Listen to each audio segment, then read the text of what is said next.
Kesorotan lainnya, Saudara, Polri langsung mengusut kasus teror di kantor media Tempo. Polisi mengecek tempat kejadian perkara di kantor redaksi Tempo di Jalan Palmerah Barat, Jakarta. Selain mengumpulkan sejumlah informasi, polisi juga mengecek CCTV yang berada di lingkungan kantor Tempo.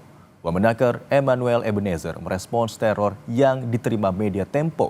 Ebenezer bilang ini merupakan teror terhadap demokrasi karena pers memiliki kontribusi besar dalam demokrasi.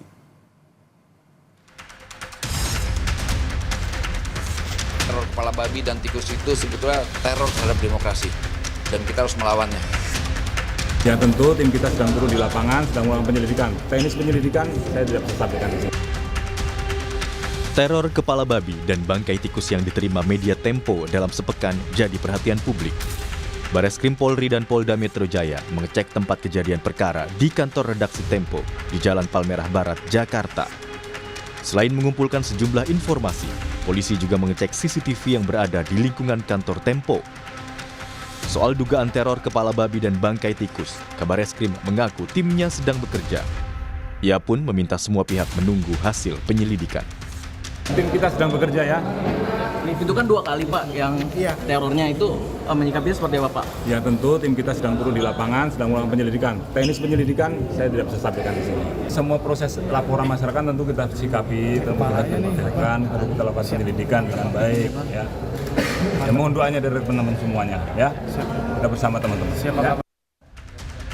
Wakil Menteri Ketenagakerjaan Emmanuel Ebenezer merespons soal teror kepala babi dan bangkai tikus yang dialami Tempo. Emmanuel bilang ini merupakan teror terhadap demokrasi karena pers memiliki kontribusi besar dalam demokrasi.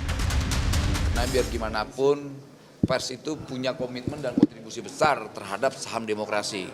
Jadi teror kepala babi dan tikus itu sebetulnya teror terhadap demokrasi dan kita harus melawannya. Usai membuat laporan ke Bareskrim Polri, Tempo juga melaporkan dugaan teror ke Komnas HAM. Dengan membawa rekaman CCTV, Tempo meminta Komnas HAM ikut turun untuk menyelidiki kasus ini. Tempo menilai dugaan teror yang telah diterima 2 kali ini merupakan ancaman terhadap kebebasan pers sekaligus pelanggaran HAM. Kenapa itu kita menduga terkait pekerjaannya karena dikirim ke kantor redaksi Tempo gitu. Jadi tapi lalu pertanyaan berikutnya terkait liputan mana? Nah, ini kita yang belum sampai ke mana. Oleh karena itulah kita bisa bisa ditemukan oleh aparat penegak hukum nantinya. Komite Keselamatan Jurnalis terus memberikan pendampingan, termasuk saat pelaporan ke Komnas HAM. KKJ menilai teror ini sebagai ancaman serius terhadap kerja jurnalis. Ini merupakan ancaman serius terhadap kerja-kerja jurnalistik dan mengancam tim redaksi Tempo. Kami berharap dengan pengaduan ini ke Komnas HAM supaya Komnas HAM juga turun tangan ya untuk melakukan penyelidikan. Kapolri Jenderal Listio Sigit Prabowo sebelumnya telah memerintahkan Kabareskrim mengusut tuntas teror potongan kepala babi dan bangkai tikus ke redaksi Tempo.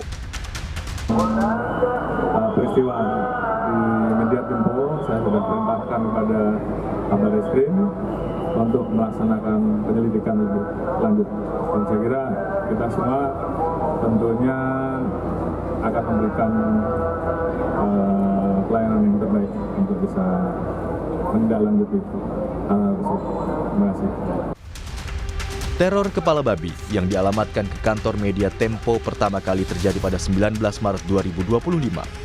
Sebuah paket berisi kepala babi ditujukan kepada Francica Kristi Rosana, wartawan bidang politik Tempo. Teror pun berlanjut pada Sabtu 22 Maret 2025. Petugas kebersihan menemukan kardus berisi 6 ekor bangkai tikus. Bungkusan ini dilempar orang tak dikenal dari luar pagar kompleks kantor Tempo di Palmerah. Teror ini menuai respons dari banyak pihak yang meminta penyelidikan teror diusut tuntas. Tim Liputan, Kompas TV.